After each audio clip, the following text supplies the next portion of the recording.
5 year பிளானை பற்றி பார்க்கலாம். ஃபஸ்ட்டு எக்கனாமிக்ஸ் புக்கில் 11th எக்கனாமிக்ஸ் புக்கில் 5 இயர் பிளான் இருக்குது, அதை பார்த்துடலாம். அதுக்கப்புறம் 12th அரசியல் அறிவியலில் திட்டமிடுதலும் வளர்ச்சி அரசியலும் இந்த ரெண்டையும் கவர் பண்ணிடலாம். இது டாபிக் கவர் ஆகிரும் ஃபுல்லாக. அதுக்கு முன்னாடி அவுட் ஆஃப் சோர்ஸோட இன்ஃபர்மேஷன்ஸை பற்றி முடிச்சுட்டு நம்ம இதை கம்ப்ளீட் பண்ணி முடிச்சிடலாம். ஃபஸ்ட்டு திட்டமிடுதலோட வரலாறு அப்படின்னு பார்த்துட்டு அப்படின்னா நம்ம எங்கேருந்து எடுத்திருக்கிறோம் அப்படின்னு பார்த்தோம்னா ரஷ்யாவிலேருந்து எடுத்திருப்போம். அவங்க எப்போ பின்பற்றியிருப்பாங்கன்னா அது 1928 பின்பற்றியிருப்பாங்க. அதோட மாதிரியத்தை நாம் எடுத்து நம்ம இம்ப்ளிமெண்ட் பண்ணி பார்த்தோம். ஃபஸ்ட்டு அந்த ரஷ்யாவில் எப்படி ஏற்படுத்தினாங்க அப்படின்னா 1917 ரஷ்ய புரட்சி நடைபெற்றிருக்கோம். அதுக்கப்புறம் மறுபடி கம்யூனிஸ்ட போர் 18லேருந்து 1921 வரைக்கும் நடந்திருக்கோம். மறுபடியும் புதிய பொருளாதார கொள்கைன்னு சொல்லிட்டு 1921லேருந்து 24 வரைக்கும் இருந்திருக்கோம். அதுக்கப்புறம் 1924 தனது வளங்களை முழுசாக ஆய்வு பண்ணணும் அப்படின்னு சொல்லி மேற்கொண்டது. அதுக்கப்புறம்தான் என்ன பண்ணுறாங்கன்னா அந்த 1928 தனது ஃபஸ்ட்டு 5 இயர் பிளானை அவங்க செயல்படுத்தி வெற்றியும் கண்டுறாங்க. அதேனால் நாமளும் அதை ஃபாலோ பண்ணோம். அடுத்தது இவர் சார் ஆதர் லூயிஸ் என்ன சொல்கிறாரு அப்படின்னா திட்டமிடுதலுக்கு ஒரு டெஃபினேஷன் கொடுத்துருக்குறாரு. அது என்ன அப்படிங்கிறத பார்த்துடலாம். திட்டமிடுதலுக்கு ஒரு வலிமை மிக்க தகுதி வாய்ந்த மற்றும் ஊழலற்ற ஆட்சி செய்தல் தான் அவசியம், அப்படி இருக்கணும் அப்படின்னு சொல்லி சார் ஆதர் லூயிஸ் அப்படிங்கிறவர் சொல்லிடுறாரு. அதுக்கூட திட்டமிடுதலோட வகைகள் 4 வகைகள் இருக்குது. மைய திட்டமிடல், தூண்டும் திட்டம், சுட்டி காட்டும் திட்டம், சுழல் திட்டம். இதில் கலப்பு பொருளாதாரம் எதில் கவர் ஆகுதுன்னா தூண்டும் திட்டம். நம்ம கலப்பு பொருளாதாரத்தை தான் பயன்படுத்துகிறோம் தூண்டும் திட்டத்தில். அப்புறம் இந்தியாவில் யார் யார் எப்போ திட்டமிடுதல் சொல்லியிருக்கிறாங்க அப்படின்னா ஃபஸ்ட்டு 1934 தான் விஸ்வேஸ்வரய்யா திட்டமிட்ட பொருளாதாரம் அப்படின்னு சொல்லி 1934 சொல்லியிருக்கிறாரு. அதுக்கப்புறம் 1938 ஐஎன்சியால் நேருவின் தலைமையில் இந்திய திட்ட ஆணையம் நிறுவியது. நேருவோட தலைமையில் நிறுவனது நேதாஜி. அடுத்தது 1944 பாம்பே திட்டம், இது பொருளாதார முன்னேற்றத்திற்கான திட்டம் சொல்கிறாங்க. அப்புறம் 45 எம்என் ராயின் மக்கள் திட்டம், இது விவசாயம் ப்ளஸ் தொழில்துறை சார்ந்ததாக இருக்குது. அடுத்தது 44 ஸ்ரீமன் நாராயணன் அவர்களால் காந்திய திட்டம் வெளியிடப்பட்டது. அதோட நோக்கம் எப்படி அப்படின்னா ஒட்டுமொத்த இந்தியாவின் கலாச்சார நிலையை உயர்த்துதல், கிராமப்புற தொழில், குடிசை தொழில், கதர் தொழில்களுக்கு மிக முக்கியத்துவம் கொடுத்தது. அடுத்தது 1950 பார்த்தோம் அப்படின்னா சர்வோதய திட்டத்தை நாராயணன் வெளியிட்டார். அவ்வளோதான். இது இப்படி தான் படிப்படியாக அவங்களோட திட்டமிடுதலோட ஹிஸ்ட்ரி சொல்லியிருக்கிறாங்க.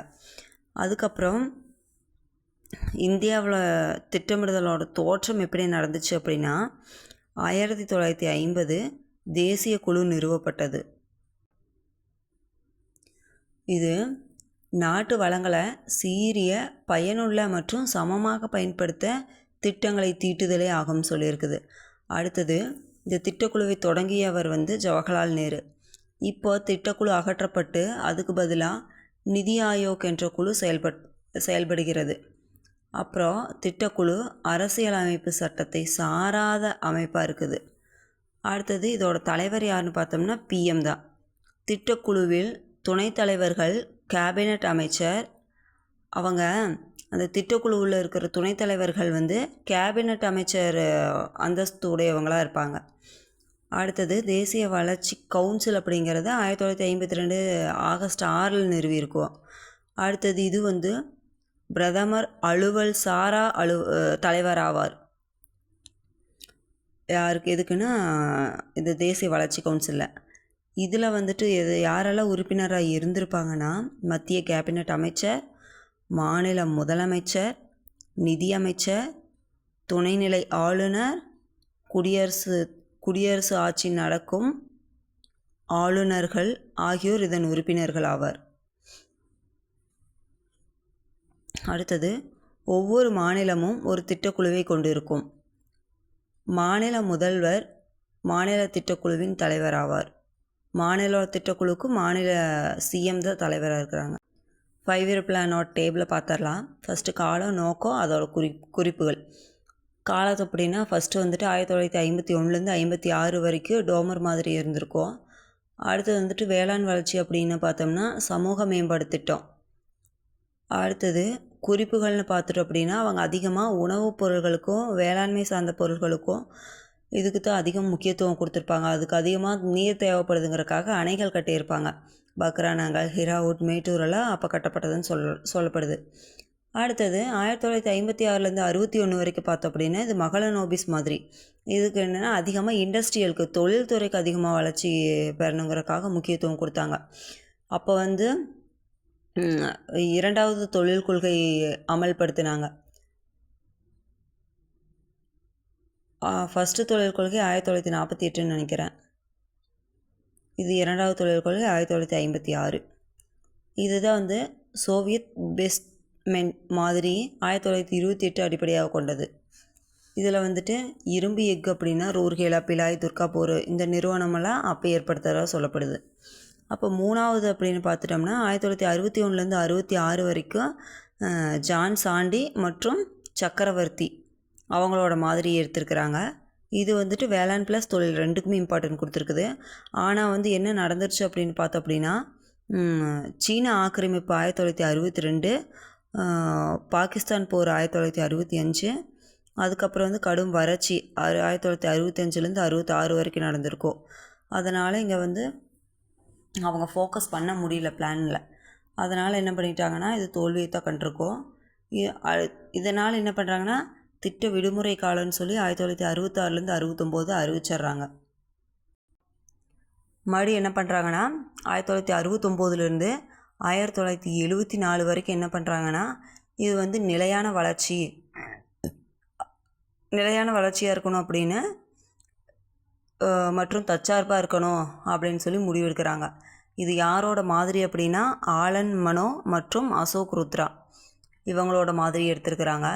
இதோட விலைவாசி அப்படின்னு பார்த்தோம்னா 61% பங்களாதேஷ் அகதிகள் வருகை, 1971 பருவமழை பொய்ப்பு, இங்கேயும் வந்து டிமார்க் இருக்க தான் செய்யுது. அடுத்தது வந்துட்டு 1974லேருந்து 79ன்னு பார்த்தோம்னா டிடி தார், இது டிபி தார்னு நினைக்கிறேன். ஆமாம், டிபி தார் தான் வரும். அடுத்தது கரிபி ஹட்டாவோ, இது வந்து என்னென்னா வறுமை ஒழிப்புன்னு சொல்கிறாங்க. இது மத்தியில் அரசு எடுத்த நடவடிக்கைகள் பிற நாடுகளின் கவனத்தை ஈர்த்தது. எல்லாம் வறுமை ஒழிக்கணும்னு இந்த கான்செப்டை நிறைய நாடுகளில் கவனத்தை ஈர்த்துருக்குது.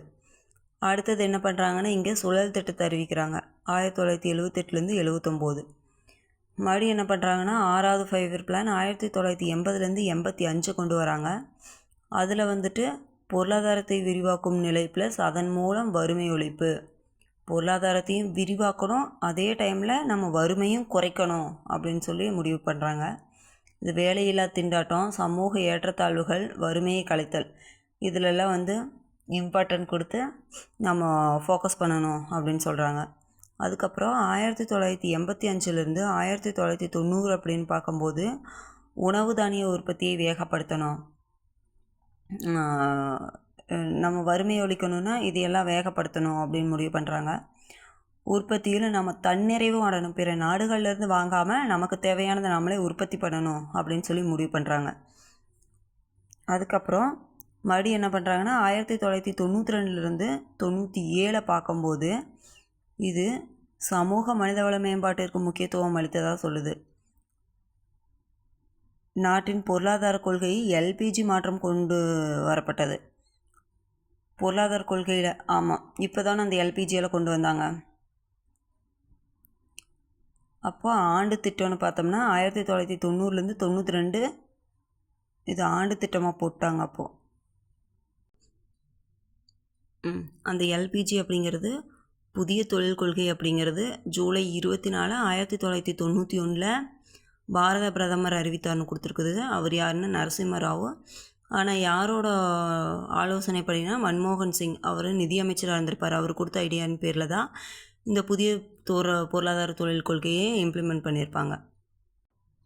அடுத்தது 1997லேருந்து 2002 வரைக்கும் பார்த்தோம்னா சமூக நீதியுடன் கூடிய சமமான வளர்ச்சி. ஆல்ரெடி சமூக நீதி மட்டும் பார்த்துருப்போமா, இது சமூக நீதியுடன் கூடிய சமமான வளர்ச்சியாக இருக்கணும் அப்படின்னு சொல்கிறாங்க. இது மக்கள் பங்கேற்பு சார்ந்த திட்டமிடல். மக்களெல்லாம் அவங்களோட பங்கேற்பும் இதில் இருக்குது. அடுத்தது 2002லேருந்து 2007 வரைக்கும் பார்க்குறோம். இது தலா வருவாயை அடுத்த 10 வருஷத்தில் ரெட்டிப்பாக்கணும் அப்படின்னு சொல்கிறாங்க. அடுத்தது 2012 வறுமையை 15% குறிக்கும் குறிக்கோள். அடுத்தது வறுமை ஆல்ரெடி குறைக்கணும்னு பார்த்துட்டே இருக்கிறோமா 5th 5 இயர் பிளான்லேருந்து. அது இங்கே 10வது 5 இயர் பிளான்லேயும் அதை சொல்கிறாங்க. வறுமை 15% குறைக்கணும் அப்படிங்கிறத 10வது 5 இயர் பிளானில் தான் சொல்கிறாங்க. ஆனால் சும்மா அறிவிக்கட்டாவோ இல்லை வறுமையை ஒழிக்கணும் அப்படின்னு சொல்கிறது எல்லாமே 5th 5 இயர் பிளானில் சொல்லுவாங்க, மறுபடி 6லேயே சொல்லுவாங்க. அடுத்தது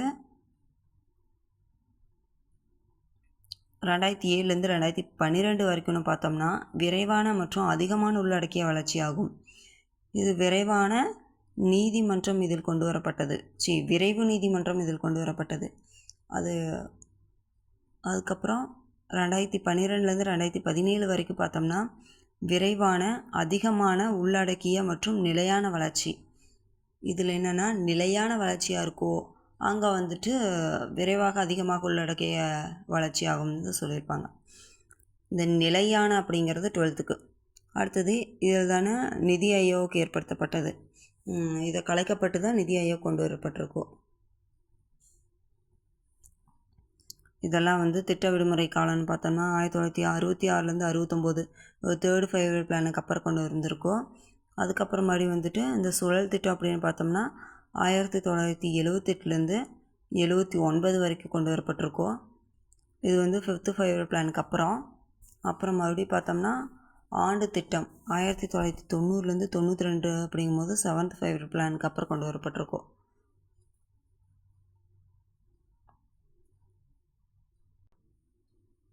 இந்த தொழில் கொள்கைன்னு பார்த்தோம்ல, அதில் ஃபஸ்ட்டு 1948 கரெக்டு தான். அப்புறம் 1956 செகண்டு பார்த்தோம். தேர்டு 1977, அதுக்கப்புறம் 1980, 90, 91. இது இந்திய தொழில் கொள்கை.